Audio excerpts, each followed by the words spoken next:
आज के क्लास में हम आपको बताएंगे 12.2 का क्वेश्चन नंबर 10, ठीक है ना, क्लास 10 का। इसमें क्या बोल रहा है कि एक छतरी है जिसमें 8 ताने लगे हुए हैं। ये जो छाता है इसमें 8 ताना लगा है, ठीक है ना।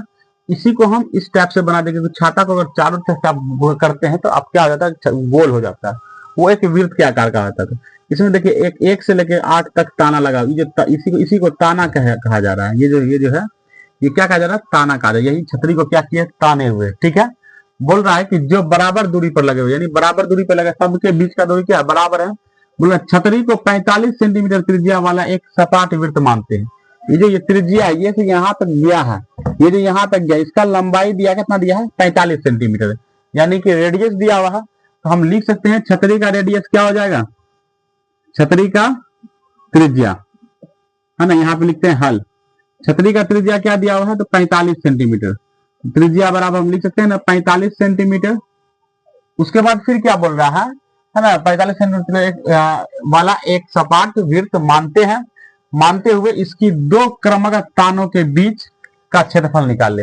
बोल रहा है कि इसके 2 क्रमागत मतलब एक साथ या लगातार। तो मान लीजिए एक ताना हम इसको मान लिए और एक ताना हम इसको मान लिए, ठीक है। तो ये अगर इसको सबको मिटा देते हैं, अगर मान लीजिए सबको मिटा देते हैं, एक ताना हम यहाँ से ऐसे मान लिए और एक ताना हम यहाँ से ऐसे मान लिए, तो ये क्या हो गया, त्रिज्यखंड हो गया। और बोल रहा है इसी दोनों के बीच का क्या करने के लिए, क्षेत्रफल निकालने के लिए। और क्षेत्रफल निकालेंगे तो आपको मालूम ही होगा कि जो त्रिज्यखंड का क्षेत्रफल होता है theta by 360 degree pi r square. लेकिन इसमें थीटा का वैल्यू नहीं दिया है, तो थीटा का वैल्यू निकालने के लिए क्या करते हैं, है ना, लिखते हैं पहले यहाँ पे छतरी के केंद्र पर, है ना, छतरी का केंद्रीय, छतरी के केंद्र पर अंतरित कोण लिखते हैं। छतरी के केंद्र पर अंतरित कोण। और हम बताए थे अंतरित कोण निकालने के लिए क्या करते हैं हम, तो क्या करते हैं, टोटल वृत्त जो कोण बनाता है 360 डिग्री, तो यहाँ पे लिखते हैं बराबर 360 डिग्री। और कै गो त्रिज्या है, तो 8 गो त्रिज्या। अगर आप गिन सके तो गिनिए 1 2 3 4 5 6 7 8 त्रिज्या, इसलिए हम इसमें 8 से भाग दे दिए, ठीक है। 8 बराबर भागों में क्योंकि बट रहा है। और अगर हम 8 से बड़ा काटते हैं तो इसको कितना बार में कटेगा, 8 चौके 32 और 8 पंचे 40, यानी कि 45 डिग्री। थीटा का वैल्यू हमको क्या निकल गया, 45 डिग्री निकल गया। अब हम क्या करते हैं, 2 क्रमागत तानों के बीच का क्षेत्रफल निकालते हैं। यहां पे लिखते हैं 2 क्रमागत तानों के बीच का क्षेत्रफल।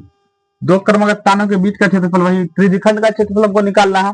तो त्रिज्यखंड का क्षेत्रफल क्या होता है, theta by 360 degree pi r square, ठीक है। तो थीटा का वैल्यू क्या हो जाएगा, निकाले हैं 45, तो 45 बट्टा 360, और पाई का वैल्यू क्या देंगे 22 बट्टा 7, और आर का वैल्यू क्या दिया है 45, तो 45 इंटू 45 गुना 45।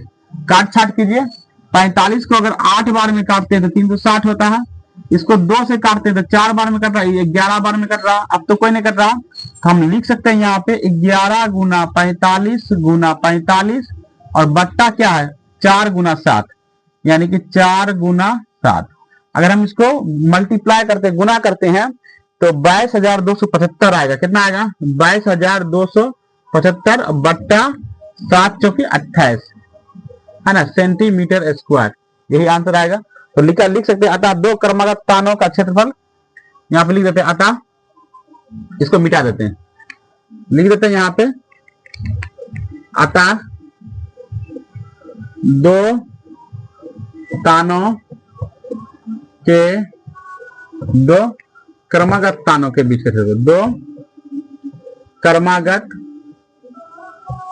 तानों के बीच का क्षेत्रफल कितना निकला हमको, तो 22,275 बट्टा 8, तो 22,275 बट्टा 8 सेंटीमीटर स्क्वायर, यही आंसर हो गया।